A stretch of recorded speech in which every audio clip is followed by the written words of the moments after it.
Tara, gawa tayo ng mini gimbap pero smart and healthy version. Ang cute, di ba? One bite each pero sobrang sarap at healthy pa. Perfect for lunch, snack, or kahit pambaon.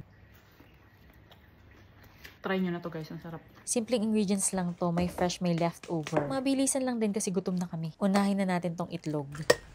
Whisk lang with salt and pepper, tapos pan-fry lang natin with konting olive oil. Akala ko dati omelette to, pero sabi ni ChatGPT, hindi daw. Egg sheet pala to. Hiwa-hiwain lang natin kasi papalaman natin yan mamaya. Next, slice tayo ng cucumber. Ginamit ko tong peeler na may serrated teeth. Ayan, instant julienne cut, parang spaghetti cucumber.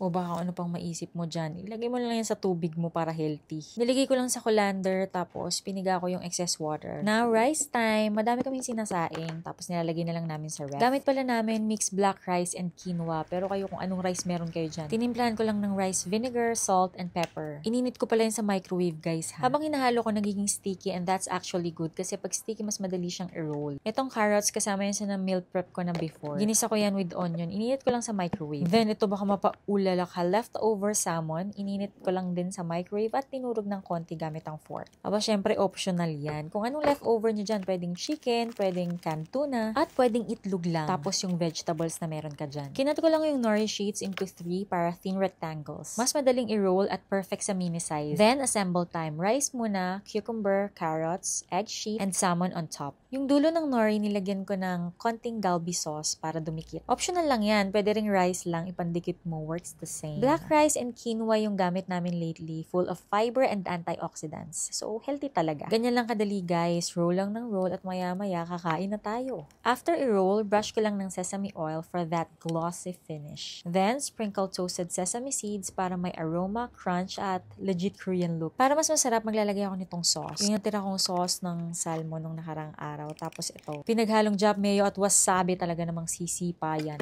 Tapos, nilagay ko nga sa baonan, ayan o, para makita niyong pwede talaga siyang pambaon. Charis. Ang cute ng baonan na yan, guys. Meron na rin yan kasamang kutsara at tinidor dun sa takip niya. Hindi ko lang makita kasi si Kelvin ang nagtago. Glass food container, 2 compartment na. Meron ding 3.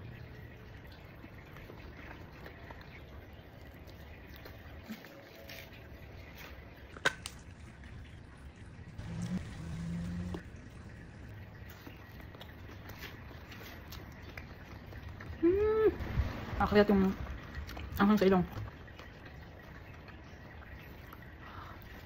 May wasabi. Ang sarap niya, guys. Light pero satisfying. Crunchy veggies, naririnig niyo naman. Soft rice at that salmon heat. Try nyo na to guys, ang sarap. Meron pa dito. Bigay ko kay Kelvin.